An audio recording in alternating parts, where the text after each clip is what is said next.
What's up, guys? And thanks for joining me today on another episode of Slic Vic Film Talk. I'm Victor Hernandez, and if this is your first time watching this show, basically what I talk about here are movies. Movies that are coming out, movies that have been out, directors, actors, trailers, anything that I find interesting that I think you're going to want to know about, I'm going to discuss. So let's get started. Alright, so let's talk about Avatar for a second. In case you guys didn't know, James Cameron has been filming the sequels to Avatar for quite some time. He's been wanting to do, I believe, 4 or 5 sequels to the original Avatar.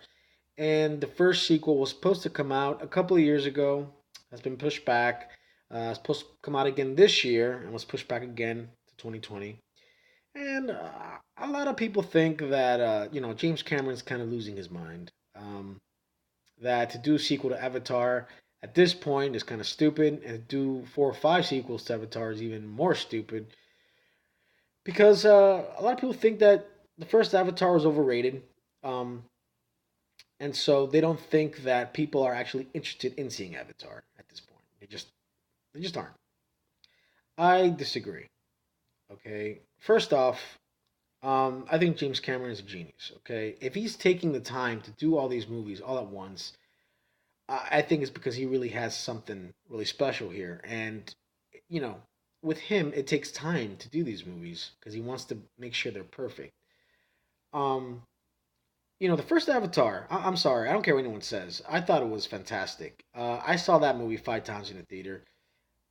What he was able to do with 3D, which, by the way, has never been duplicated since because I've seen hundreds of 3D movies since, and none of them have come close to what Avatar had done.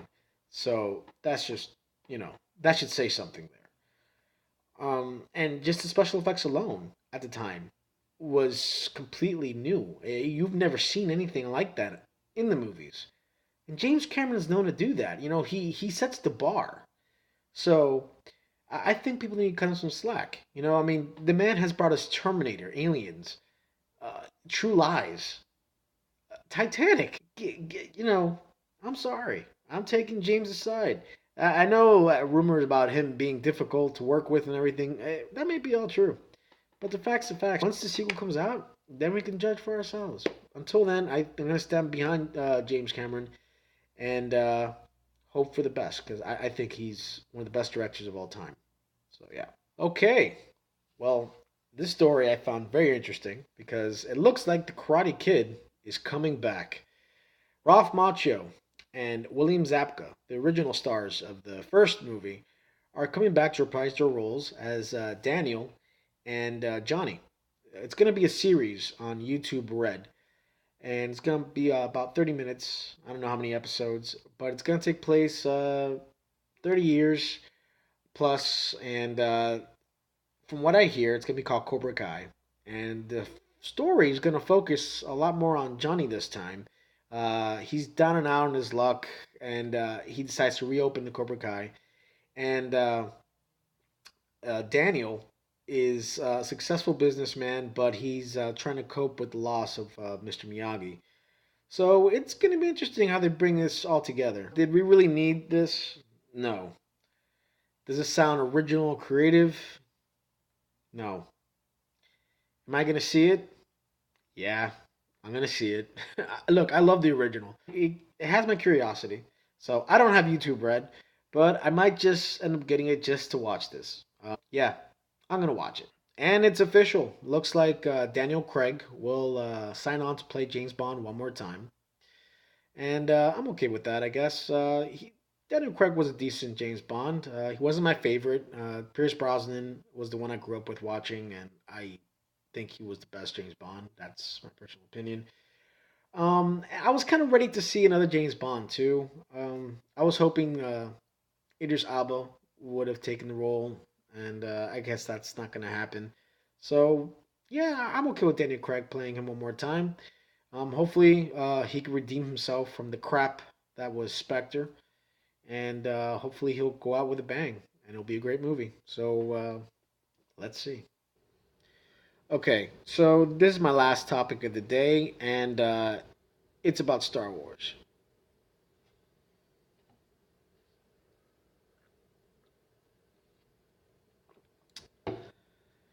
Okay, to be honest, I've been avoiding talking about Star Wars for quite some time now. And it's only because I'm such a huge fan, like I'm sure many of you are.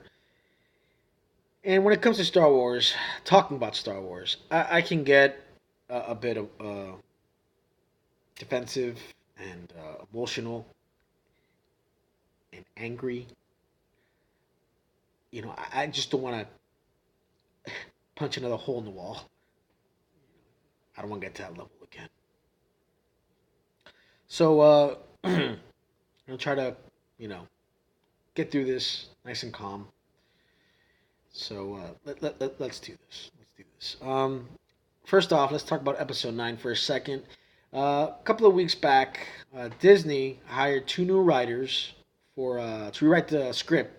To rewrite the script for episode 9, and that also led to rumors that the Colin Trevorrow, the guy who they hired to direct episode 9, might be replaced. As far as the writers go, look, it can't be easy rewriting the story. Obviously, this is because of Carrie Fisher's passing last year, which was very unfortunate. Um, it just can't be easy rewriting the script, which was already done, I'm sure. And they obviously the writers had a clear vision on how they wanted this new trilogy to go, and now that has to change. And it's always gonna make us wonder. After Episode 9 comes out and we see it, it's always gonna make us wonder what would have been, what was the story originally planned for. So I mean, look, it's not an easy job. If Disney thinks they need to, hire new writers to rewrite the script for Episode 9, then it has to be done. As far as the director, I don't know anything about that. I think they'll keep him. I don't see any reason to replace him at the moment. So, but if Disney has to change their heart and they want to replace the director, then let them replace the director. Look, I'm actually a fan of what Disney has done with the Star Wars movies so far. I know not everyone agrees, but I happen to like what they've done so far. I really like The Force Awakens and I really liked Rogue One. So until Disney does a bad Star Wars movie, I'm not going to question anything they do because I'm pretty sure they know what they're doing. Now let's go back a second. Let's talk about Force Awakens.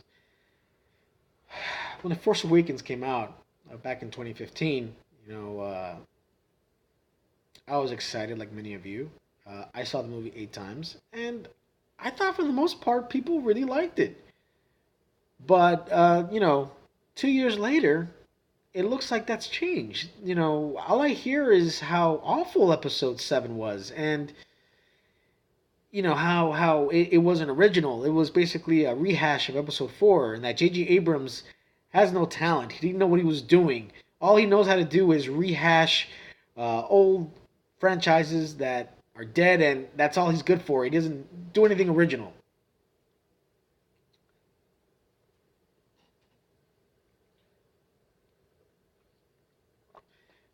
I thought Episode 7 was amazing. Okay, it wasn't the best Star Wars movie ever, yeah, but I thought it was a great continuation to the Star Wars saga. And to say that Episode 7 was a rehash of Episode 4, I think is ridiculous. It might have borrowed some elements, but what people don't seem to understand is that after what George Lucas did with the prequels, Disney basically had no choice but to get elements from the old trilogy and mix it in with new characters in order to combine the old and the new generation and to push the franchise forward. They don't get that.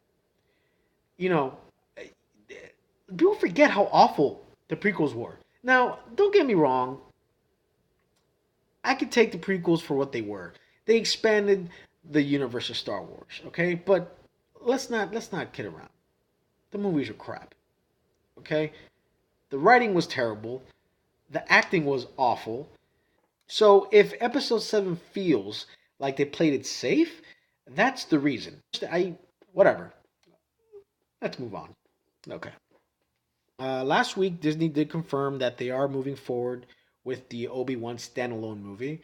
They don't have a director, they don't have a script, or no confirmation that Hugh McGregor is going to reprise the role, but they are moving forward. Um, I'm excited. I've wanted to see an Obi-Wan standalone movie for quite some time. I think if they don't get Ewan McGregor, they should just scrap it because I can't see anyone else playing Obi-Wan. But if he agrees to reprise the role, I'm excited. I think there's a lot of story you could tell between episode 3 and 4. I'm very interested to know what he was doing all that time. So I think it'd be a great movie. Other announcements were also that they're going to do standalone movies on Jabba the Hutt and Yoda. I know some fans were kind of mixed with this. Do we really need a Yoda movie? Probably not. The Jabba the Hutt movie, it sounds silly, but I actually think it's a good idea. I don't think the Jabba the Hutt movie is going to be an origin story on Jabba. I think what they're going to tell is the underground of Star Wars, the gangster world of Star Wars, and to me that's very interesting. And if they go that route, I think it'd be great. And as far as Yoda, I don't know. I do want to see more original material from Star Wars at this point. I do want them to go away from these characters and just tell new stories. But at the same time, I do think that doing a Jabba the Hutt movie can expand the universe because they could introduce more characters in that movie that we could follow for future movies. And I think in that way, it is expanding the universe, just like Clone Wars did for the prequels. It expanded the Star Wars universe. And I think with Yoda, Yoda is like 900 years old. So if they told a story of a young Yoda, that could actually be the connection for the Old Republic. And fans have been wanting an Old Republic movie for quite some time. So I think telling those two movies could actually be the key to doing more original content when it comes to Star Wars. So I think if you can look at it that way, I think it's actually very good. So let's see how that goes. And that's about it, guys. If you enjoyed this episode, please like, share, and subscribe.